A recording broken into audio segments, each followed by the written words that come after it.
Hello, everybody, and welcome to a gray afternoon here in Hamden, Connecticut, where the Quinnipiac Bobcats are getting set to host the Niagara Purple Eagles in this series finale, the home finale for the Bobcats this season as they close out a 9-game homestand. And alongside my vibrant color man, Dan Ball, I'm Ryan Chichester. Dan, Bobcats are going for their 5th series win in conference play out of 6 opportunities. What has been keying the Bobcats' fast start so far as they're 12-4 in the MAC right now? You know, it's been a very complete and comprehensive attack coming from this Bobcats team. They're not relying on one player to do too much. They're getting a strong 9-man effort from the lineup. You know, their starting rotation has been very strong. We saw another great performance turned in by Taylor Luciani yesterday. But it's just been a really complete effort by this Bobcats team, and they're going to look to build on another win in Game 1 of the doubleheader today in Game 3 of the series. And that Game 1 doubleheader win came on Senior Day, and Luciani, one of the seniors who stepped up big for the Bobcats. Another senior who stepped up was Ben Gibson as he launched his 13th home run of the season in a Bobcats win, and he also leads the MAC in home runs. And you have a combo like Gibson and Liam Scaffarello. Those are the top 2 home run hitters in the MAC, so some power bats coming up for the Bobcats today. But first we'll have Tyler Poulin on the mound for Quinnipiac looking to solve this Niagara lineup. Poulin 3-6 with a 4.40 ERA and 57 1/3 innings pitched, coming off what was maybe his worst start last weekend in a loss against Iona, so we'll see if he can rebound today. Let's take a look at the lineup for Niagara. Michael Gabriel leads off at second base, followed by Julian Gallup in center field. Greg Cullen is the shortstop. Peter Battaglia follows at first base. Owen Zados is at third base, batting 5th. Trevor McCauley follows him in right field. Wyatt Olson is the designated hitter, batting 7th. Benny Serrano is in left field, batting 8th. And Joe Tevlin, the catcher, he bats 9th. And as you said, leading off is Michael Gabriel, and he steps in to face Poulin, righty against righty. And Poulin is set. And the first pitch is in the dirt, and we are underway. Michael Gabriel batting .311 on the season, also slugging .385.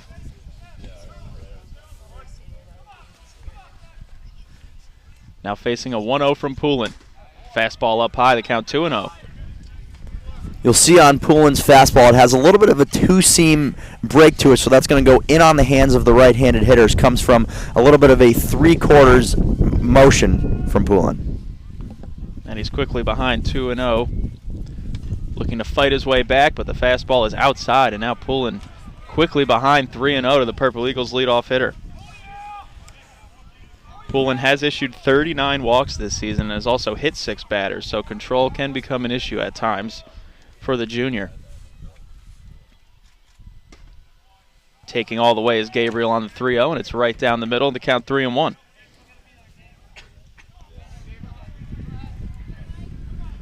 Defense for the Bobcats, Marrero, Mosky, and Scaffarello in the outfield. Volgamore, Husher, Osberg, and Gibson from third to first, and Cruz behind the plate ready to field this 3-1, and it's over for a strike, and the count is full 3-2. Good spot there on the 3-1. Nothing much that Gabriel can do with the outside fastball low in the zone. And nothing but fastball so far from Poulin. Here comes the 3-2. Fought off into right, but that's going to tail foul. The senior Julian Gallup on deck for the Purple Eagles, who are coming off an offensive outburst in Game 2 of yesterday's doubleheader where they recorded 18 hits. All 9 Purple Eagles in the starting lineup recorded a hit. Another 3-2. Swung on and missed, so Poulin fights his way back and gets the strikeout, and there's one away.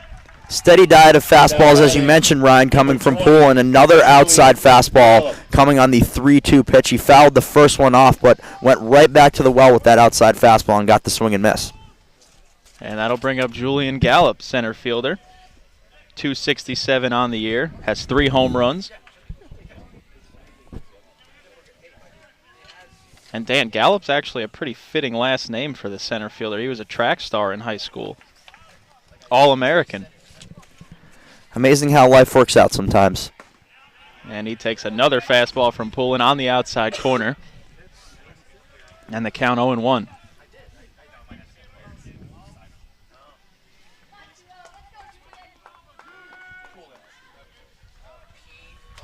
0-1 pitch. There's a breaking ball. Check swing. The appeal to first. He did go. So Poulin ahead 0-2. So after falling behind the leadoff hitter 3-0, that's 5 straight strikes from Poulin. And that's a quick, tight curveball coming from Poulin there. You could tell that Gallup definitely was not expecting that. Now facing an 0-2. Fastball up high.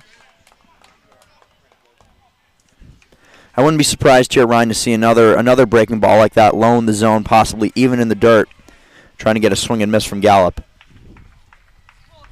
And the Bobcats defense would probably love a swing and a miss. They have been shaky on balls in play this season, especially yesterday. They committed 5 errors in the doubleheader as that pitch is fouled away right side. Another good spot there on the breaking ball, though, from Poulin. He's been doing a good job through these first 2 hitters, keeping the ball low in the zone and making sure that he's not giving them anything too good to hit early. This is a Niagara team that's 8-9 in conference play, but they also can hit. Their .279 team batting average is best in the MAC. And now the 1-2. Swung on and missed. Back-to-back strikeouts for Poulin. And quickly there's 2 gone. And a little bit of a different approach coming from Poulin on this at-bat against Julian Gallup. He mixed up the speeds a little bit, went fastball, breaker, fastball, and eventually on the last one gets the swing and miss. Second strikeout so far. But the third assignment might be his toughest as Greg Cullen steps in, the junior, batting .464. That's the best batting average in the country. The lefty Cullen has 3 home runs and 33 RBIs, also slugging .636. So you could say he's having a decent season. You could make that stretch, yes, Ryan. First pitch from Poulin is lined in a left field base hit. Cut off by Marrero as Cullen takes a turn, and he records another hit to this stellar season. Now batting. Well, that's a play of a very smart hitter there. So Greg Cullen steps up, first pitch inside in on his hands, but he's able to take it the other way. A good smart play, not trying to do too much with that fastball in on his hands. And with 2 outs, Niagara has a runner on first. And that'll bring up Peter Battaglia, sophomore who's also enjoying a fine season. .352, 6 home runs, and 45 RBIs. This is a very, very impressive middle of the lineup. The 1 through 5, you could say, for this Niagara team is very impressive, and you can see where the .270 batting average comes from as a team. First pitch is just a little inside, and the count 1-0. Battaglia led the team with 48 RBIs as a freshman last year. And we mentioned that .579 slugging percentage. That's 3rd best in the conference. As Cullen takes a lead off first, he's stolen 9 bases on 11 attempts so far this year. 1-0 pitch is again up high, and the count 2-0.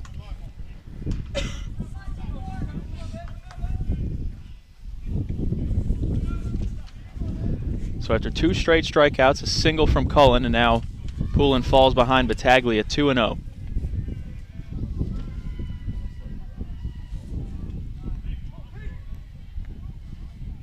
From the stretch, here's the 2-0. Swung on and missed on a fastball, and the count 2-1. Another good spot there by Poulin, trying to battle back in this at-bat, keeping it out of the wheelhouse of Peter Battaglia.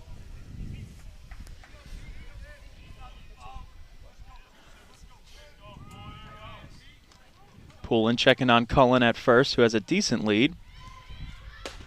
And the 2-1 is on the inside corner for a strike, and it's 2-2.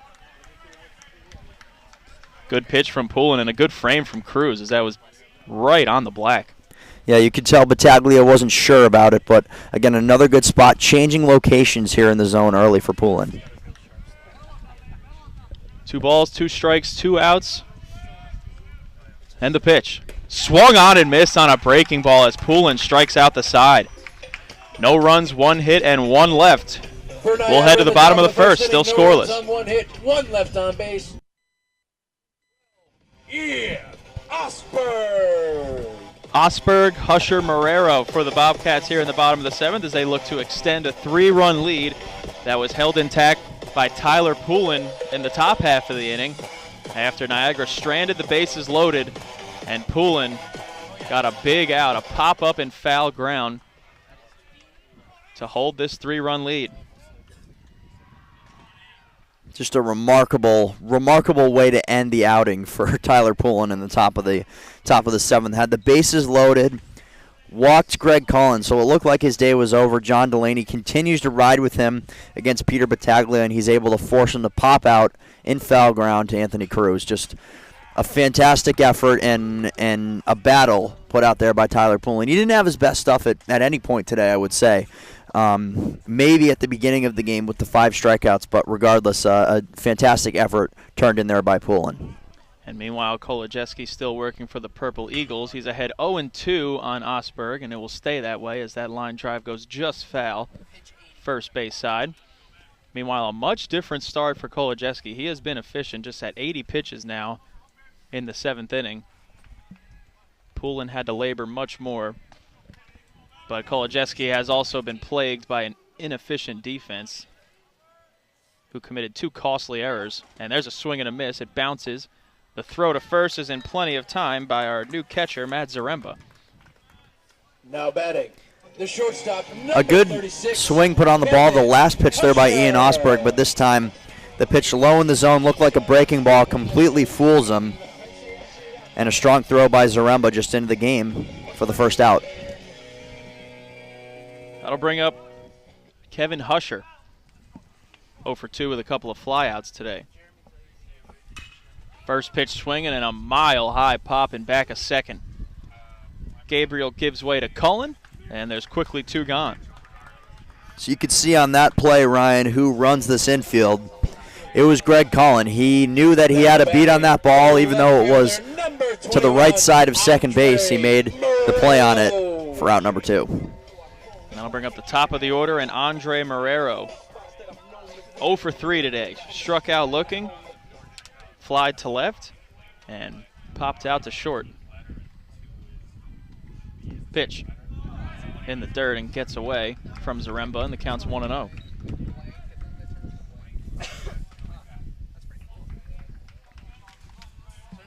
Nobody up in the Niagara bullpen. The 1-0. In the dirt again, 2-0.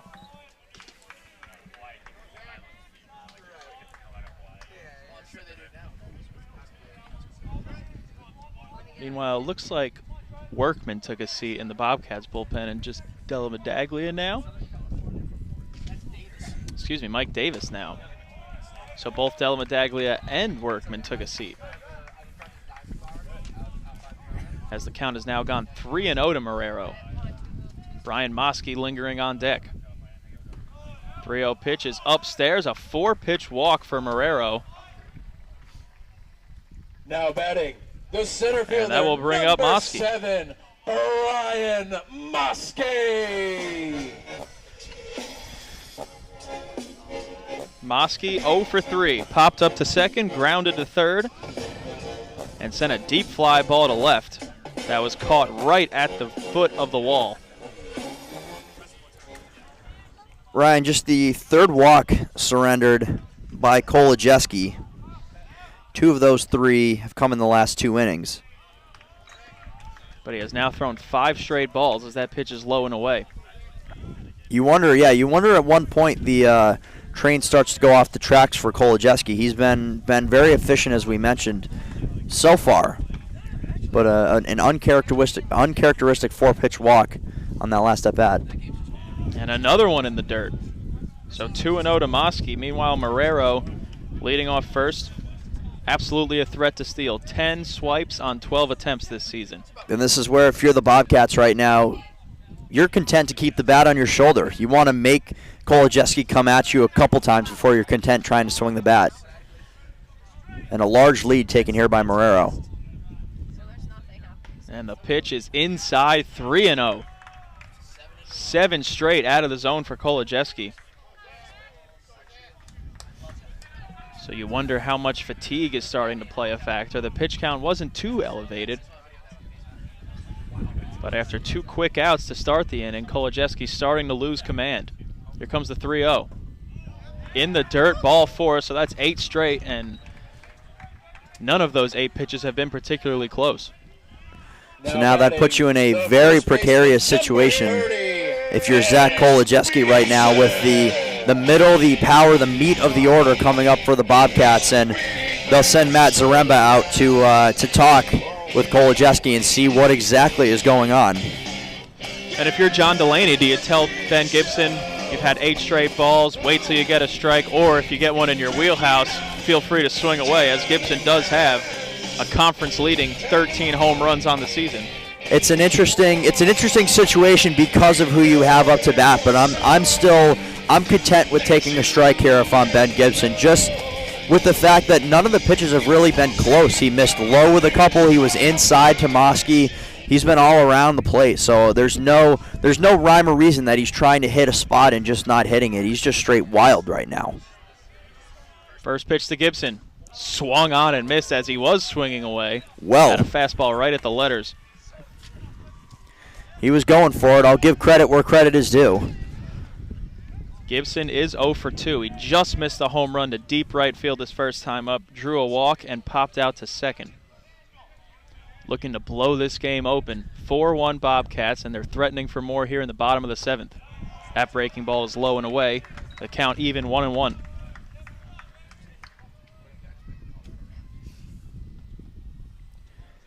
Gibson also slugging a team-leading .578 on the season. Kolodziejski will have to come right at him with Volgamore and Scaffarello up next. Now a look over to second. Marrero back easily. And the one thing that impresses me the most about Gibson is that obviously him and Scaffarello are usually bunched together, but Gibson also has that ability to get on base and not just hit the big fly, which has been evident this year by an average that started at .298. A big cut and a miss there on another fastball, so Gibson behind 1-2, thanks to 2 elevated fastballs from Kolodziejski. And he's 1 strike away from getting out of trouble. He's playing a dangerous game with those elevated fastballs, but he's making sure he gets them high to the point where they're over the hands and in a spot where Gibson really can't do a lot of damage unless he's looking for it. The 1-2. That fastball too high. Gibson lays off to even the count 2-2. The difference that a couple inches makes there between right around the letters where some are that Gibson could do something with it, and that one's up in the eyes, and a smart take there to even the count. 2 balls, 2 strikes, 2 outs, 2 Bobcats on the pond. Kolodziejski is set. And the pitch. Fastball hammered out to center field, tailing towards the right center field gap. That is going to get down and 1 hop off the wall. Marrero scores. Moski hustling around. He will score. It's a 2 RBI double for Ben Gibson, and the Bobcats break it open. They lead 6-1. Well, the patience there from Ben Gibson to lay off the high fastball pays off as he gets one on the outer half of the plate and does a good job of taking it the other way, one-hopping it off the fence at one of the deepest parts of the park. And we're going to have a visit to the mound here, as this is the first real big shot that Kolodziejski has let up since that Scaffarello home run back in the 2nd, but that breaks the game open for the Bobcats. And as you said, that will bring Rob McCoy out to the mound, and we will have a pitching change. Kolodziejski's day is done after the RBI double from Ben Gibson. Went the other way and laced a double to the right center field gap. So Ben Irwin will take over. He will throw some warm-up tosses, and we'll be right back. It'll be Irwin against Volgamore with Gibson on second when we come back. So the book is not yet closed on Zach Kolodziejski, but so far in this game, he went 6 2/3 innings, gave up 5 hits, 6 runs, only 3 of them earned, 3 walks, and 1 strikeout. He gives way to Ben Irwin. So far in the season, 13 appearances, 3 of them are starts. He is 4-2 with a 4.50 ERA, and he'll face Evan Volgamore. Ryan? And Irwin, the freshman from Alberta, got the save in Game 2 yesterday. There was a first pitch breaking ball down and away to Evan Volgamore, who is 0 for 3 today. Flied out to center, reached on a throwing error by DeVitis over at third, and then grounded out to third. Now Volgamore facing a 1-0. Off-speed pitch clips the inside corner, and the count levels 1-1. Kolodziejski retired the first two Bobcats to start the inning, but then walk, double, which has given way to Irwin, as the Bobcats are looking to extend this lead even more as Volgamore takes low. As we heard from our crack analytical team, Ben Irwin picked up the save in game number 2 of the doubleheader yesterday. He pitched an inning and a third, 1 hit, no runs, 3 strikeouts. So an impressive effort there yesterday, and he'll look to continue that and mop up some of the damage here in the bottom of the 7th. The 2-1. Ripped into left field and fair just inside the left field line. Gibson will score easily as the ball goes out of play. That's a ground rule double for Volgamore. Back-to-back extra base hits for the Bobcats, and they have blown this wide open. It's now 7-1. Well, you could tell that Volgamore was looking for that fastball. He got a couple of breaking balls in the dirt before that, but gets the fastball right in his wheelhouse, middle in, and takes it just fair down that left field line. So a rude greeting there from Evan Volgamore towards Ben Irwin. Him and Ben Gibson trade places, and now there's another runner on second base for Liam Scaffarillo with still 2 outs. More good 2-out hitting coming from this Bobcats team.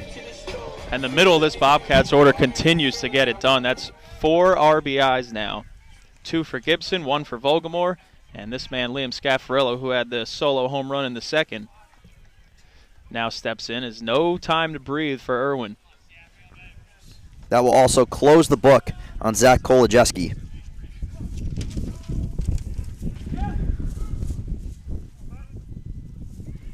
Irwin from the stretch as Volgamore leads off second. Pitch is cut on and missed. Big hack from Scaffarillo.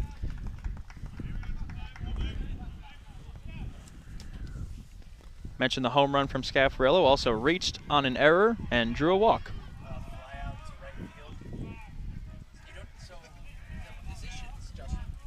And now Scaffarillo quickly calls time and steps out. Mentioned the productive middle of the lineup today. That was the same for the Game 1 win yesterday when Scaffarillo and Gibson combined to go 4 for 7. Now a big swing and a mile-high pop. Shallow right. Coming in is McCauley. He makes the... Oh, he drops it! Overruns the ball. Volgamore scores. Scaffarillo all the way to second. And the rough defense for the Purple Eagles continues. It's 8-1 Quinnipiac.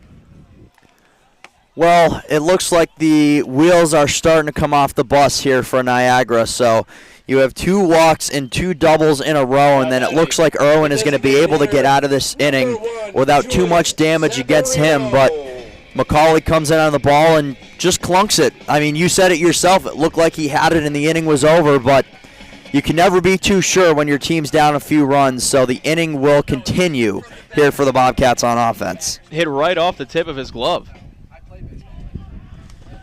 Can't make that up, Ryan.